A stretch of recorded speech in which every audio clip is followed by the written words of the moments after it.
5 Georgia officials are now pushing to change international policy when it comes to poultry. Farmers say right now just one sick backyard chicken can jeopardize the entire state's industry.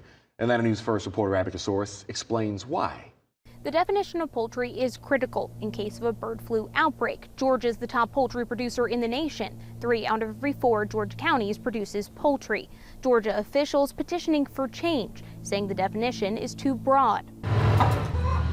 Tammy Begora's flock of 8 chickens is included in the World Organization of Animal Health's definition of poultry. But I worry about them like children instead of they're not just like a chicken, they're children. It's more of a hobby, not a money maker, but if her flock got sick, Georgia couldn't export poultry products. The definition needs to be changed. Agriculture Commissioner Tyler Harper says an outbreak among hunting birds cost our state $300 million last year. In the U.S., it's cost the U.S. poultry industry a little over $900 million. So obviously a third of that is right here in our own backyard in the state of Georgia. And the poultry industry is that significant to our state. It's a lot. We're the #1 poultry producer in the country. Harper joining the call for change. More than 50 congressmen signed this bipartisan letter, a dozen from here in Georgia.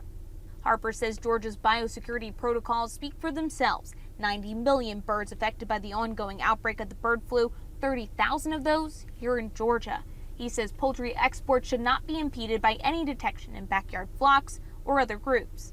Harper says the definition should be changed to distinguish between commercial and non-commercial facilities, meaning only if there's an outbreak in a commercial facility would it trigger the biosecurity protocol.